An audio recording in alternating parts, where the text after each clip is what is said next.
नमस्कार दोस्तों, सुप्रभात, गुड मॉर्निंग। आदि शंकर एकेडमी के करंट अफेयर की क्लास में आपका बहुत बहुत स्वागत है। तो दोस्तों, आप जैसा कि जानते हैं कि अब जो है एमटीएस के फॉर्म भरना स्टार्ट हो गए हैं और मुझे आशा है कि आप सभी एमटीएस के फॉर्म जल्दी से जल्दी भर देंगे और आगामी जो आने वाली परीक्षा है जैसे ग्रुप डी, उसकी भी तैयारी तन मन से अच्छे लगन से लगकर कर रहे होंगे। तो हर दिन की तरह आज भी एक अच्छी बात है और अच्छी बात यह है कि अगर ज़िंदगी में कुछ पाना हो तो तरीके बदलो, इरादे नहीं।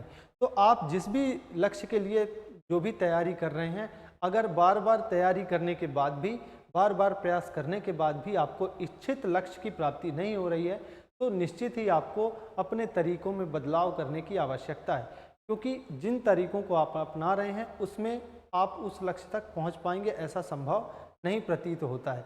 तो आपको तरीके बदलने की ज़रूरत है, अपनी स्ट्रेटजी में थोड़ा बदलाव लाने की आवश्यकता है ताकि आप अपने द्वारा सोचा गया लक्ष्य प्राप्त कर सके। तो चलिए इसी के साथ बढ़ते हैं आज की क्लास में और आज की क्लास का पहला प्रश्न देखते हैं। और पहला प्रश्न है, विश्व विटिलिगो दिवस निम्न में से किस दिन मनाया जाता है? World vitiligo day is observed on which on the following days. तो ये हर साल जो है यह विटिलिगो डे जो है यह मनाया जाता है 25 जून को। याद रखेंगे कब मनाया जाता है, यह 25 जून को मनाया जाता है। बात करते खबर की, तो 25 जून को हर साल विश्व विटिलिगो दिवस मनाया जाता है। विटिलिगो दिवस की शुरुआत वर्ष 2011 से, याद रखेंगे इसकी शुरुआत 2011 से हुई है। यह दिन मशहूर पॉप स्टार माइकल जैक्सन के जन्म की याद में मनाया जाता है। तो यह पॉप स्टार जो माइकल जैक्सन थे, उनको भी यह बीमारी थी जिसके कारण यह मनाया जाता है। बात करते हैं विटिलिगो की, तो विटिलिगो क्या है? यह एक क्रोनिक, याद रखेंगे यह एक क्रोनिक ऑटो इम्यून बीमारी है। ऑटो इम्यून बीमारी है ना, ऑटो इम्यून बीमारी है। और इस बीमारी में होता क्या है, इस बीमारी में जो त्वचा होती है ना, त्वचा, तो त्वचा में कई स्थानों पर धब्बे हो जाते हैं, त्वचा में पड़ जाते हैं धब्बे।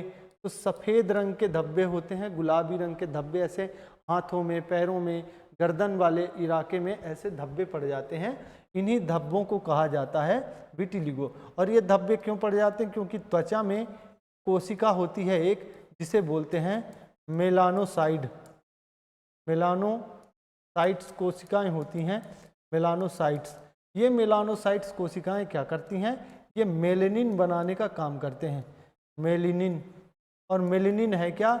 मेलेनिन एक रंजक होता है जो आपके त्वचा को, जो प्राकृतिक आपका रंग होता है, वह प्रदान करने का काम करता है।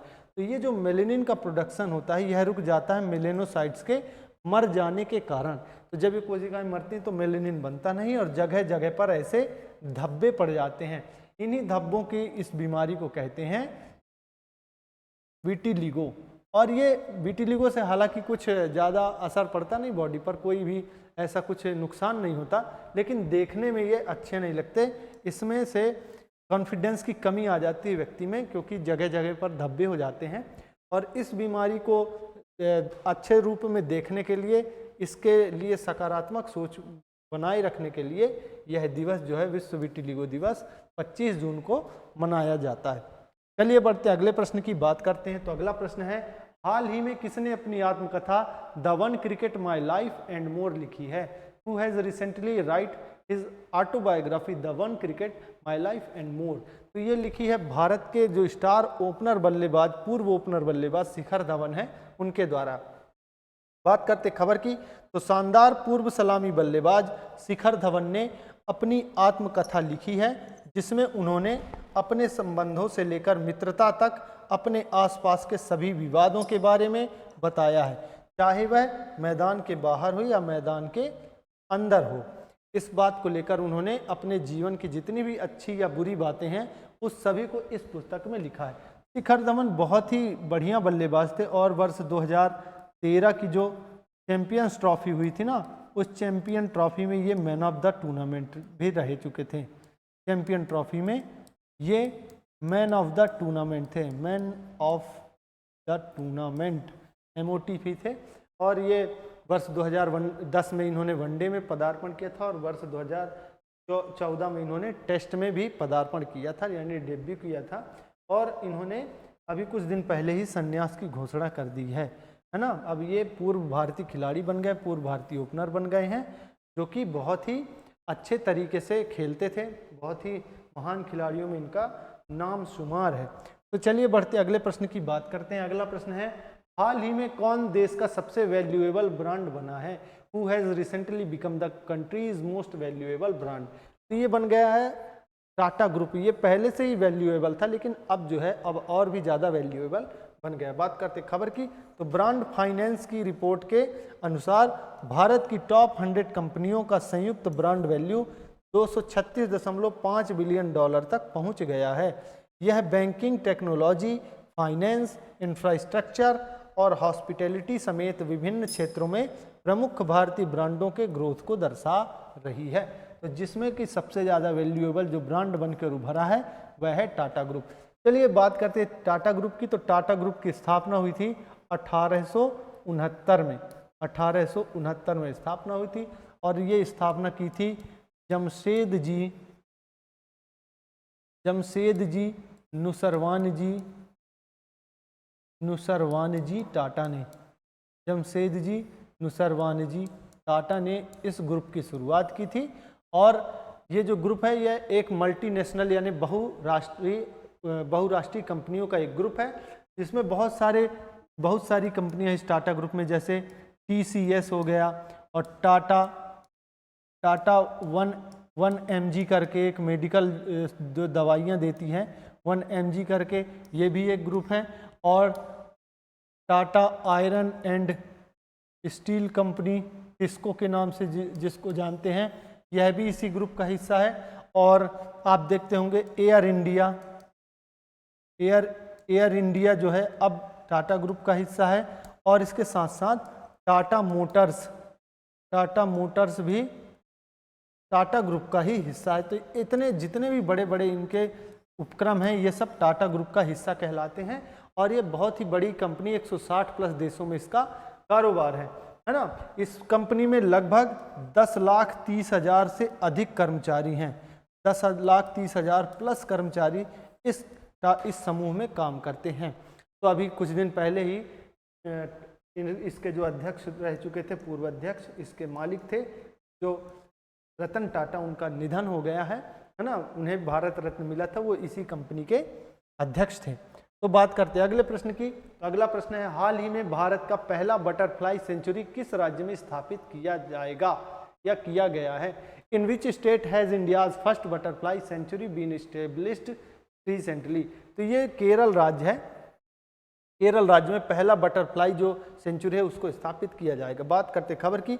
हाल ही में केरल के कन्नूर जिले में आरालम वाइल्ड लाइफ सेंचुरी को आधिकारिक रूप से अरालम बटरफ्लाई सेंचुरी के रूप में पुनः नामित किया गया है। यह भारत का पहला बटरफ्लाई सेंचुरी है जो तितली संरक्षण के क्षेत्र में एक अग्रणी कदम है। यह अभ्यारण्य पश्चिमी घाट में स्थित है जो जैव विविधता के लिए प्रसिद्ध क्षेत्र है। तो ये देखिए तितली के लिए बनाया गया यह भारत का पहला सेंचुरी है, पहला अभ्यारण्य है ना, जो कि कहाँ पर? केरल में स्थित है। चलिए तो केरल की बात करते हैं। तो केरल की राजधानी की अगर बात की जाए तो केरल की राजधानी है तिरुवनंतपुरम। तिरुवनंतपुरम यहाँ की राजधानी है तिरुवनंतपुरम। अगर राज्यपाल की बात की जाए तो यहाँ के राज्यपाल हैं, केरल के राज्यपाल हैं राजेंद्र आर्लेकर यहाँ के राज्यपाल। अगर सीएम की बात की जाए तो सीएम है केरल के पिनाराई विजयन यहाँ के सीएम हैं। एक बात और इसके अगर गठन की बात की जाए तो केरल राज्य का गठन हुआ था 1 नवंबर वर्ष 1956 को। यह आपको याद रखना है। चलिए बढ़ते हैं अगले प्रश्न की बात करते हैं। तो अगला प्रश्न है कि हाल ही में किस राज्य ने ट्रांसजेंडर समुदाय को ओबीसी का दर्जा दिया है? Which of the following states has recently given OBC status to the transgender community? तो ट्रांसजेंडर कम्युनिटी जो है अब भारत में इसको कानूनी बहुत सारे अधिकार मिल गए हैं और अब इन्हीं ट्रांसजेंडरों को असम की जो सरकार है उसने ओबीसी आरक्षण देने का फैसला किया, यानी कि ओबीसी की लिस्ट में इनको नामित कर दिया है।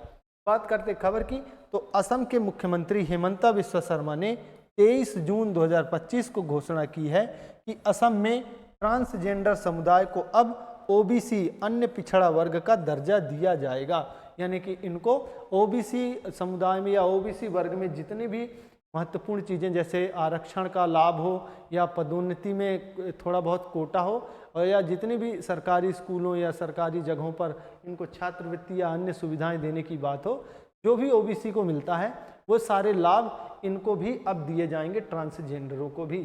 चलिए असम की बात करते हैं।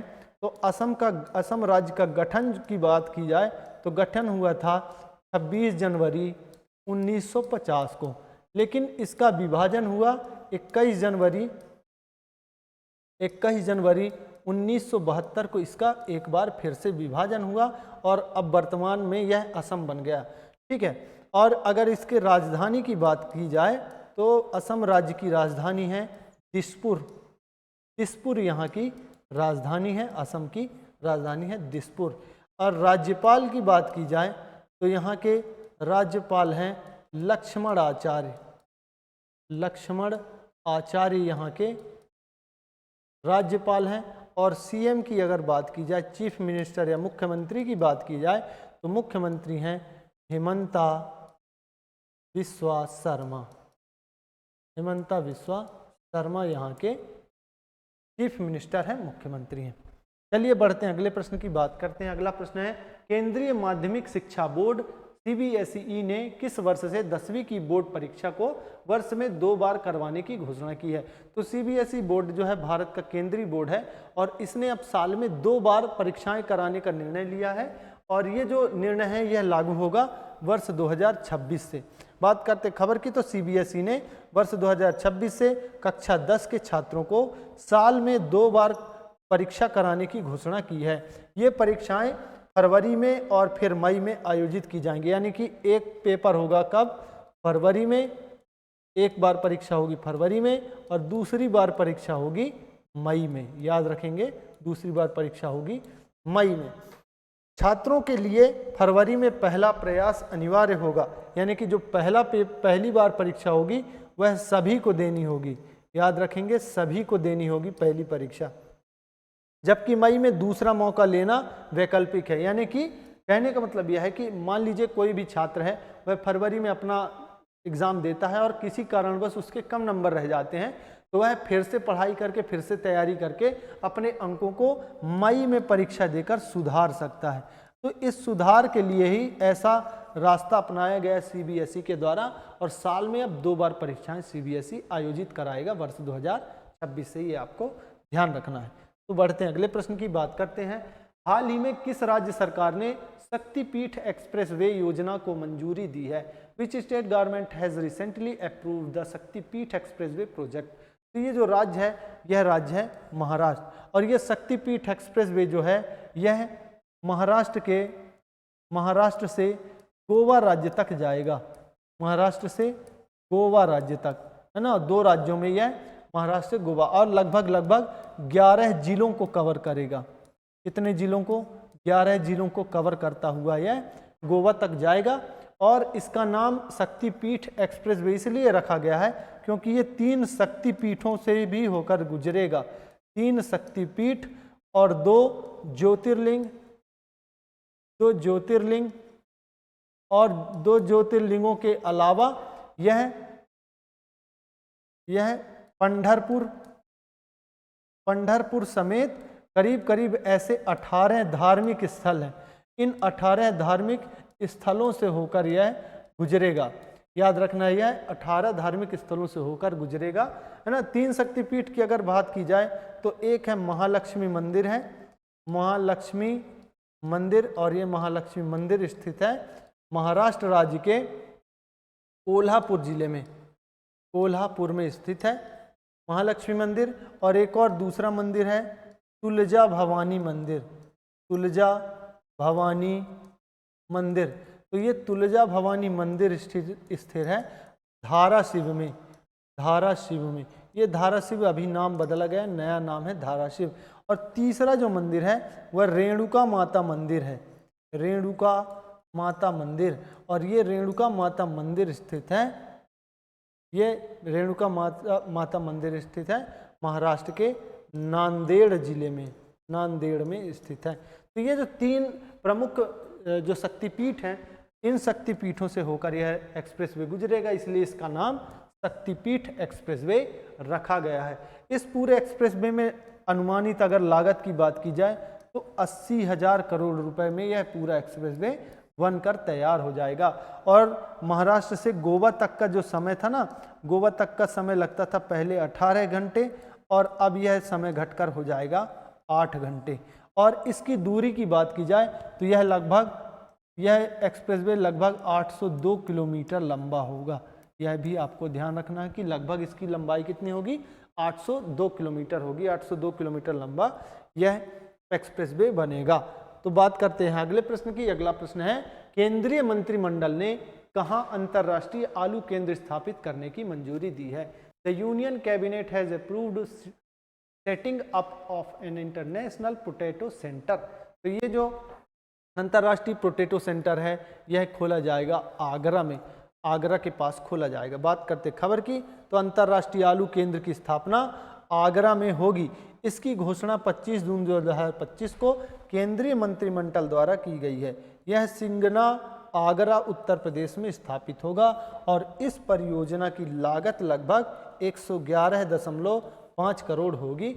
और आलू उत्पादन में वैसे भी उत्तर प्रदेश अग्रणी राज्य है और इस अग्रणी राज्य होने के कारण ही आगरा के पास में ऐसा एक केंद्र खोला जाएगा, आलू केंद्र, अंतर्राष्ट्रीय आलू केंद्र, जिसमें कि बहुत सारी तकनीकें विकसित की जाएंगी आलू की, और आलू और शकरकंद के उत्पादन को बढ़ावा देने के लिए यह केंद्र स्थापित होगा। चलिए बढ़ते हैं, अगले प्रश्न की बात करते हैं। तो अगला प्रश्न है, हाल ही में आईआईटी खड़गपुर का नया निदेशक किसे नियुक्त किया गया है? Who has been appointed as the new director of IIT Kharagpur recently? तो ये खड़गपुर जो आईआईटी है इसका जो नया डायरेक्टर है, जो नए निदेशक हैं वो बने हैं सुमन चक्रवर्ती। चलिए बात करते खबर की। तो प्रोफेसर सुमन चक्रवर्ती को आधिकारिक तौर पर आईआईटी खड़गपुर का निदेशक डायरेक्टर नियुक्त किया गया है। उनका कार्यकाल 5 साल या 70 वर्ष की आयु तक रहेगा। उन्होंने अमित पात्रा की जगह ली। तो इससे पहले जो यहाँ के निर्देशक थे वो थे अमित पात्रा और उनकी जगह अब ले ली है सुमन चक्रवर्ती ने। थोड़ा सा बात करते हैं आईआईटी खड़गपुर के बारे में। तो आईआईटी खड़गपुर के बारे में, आईआईटी खड़गपुर की यह विशेषता है कि यह भारत का फर्स्ट आईआईटी है। भारत का पहला आईआईटी, पहला भारतीय प्रौद्योगिकी संस्थान है ना, जो कि इसकी स्थापना की अगर बात की जाए तो इसकी स्थापना हुई थी वर्ष 1951 में। 1951 में इसकी स्थापना हुई थी और यह लगभग 2100 एकड़ में फैला हुआ है।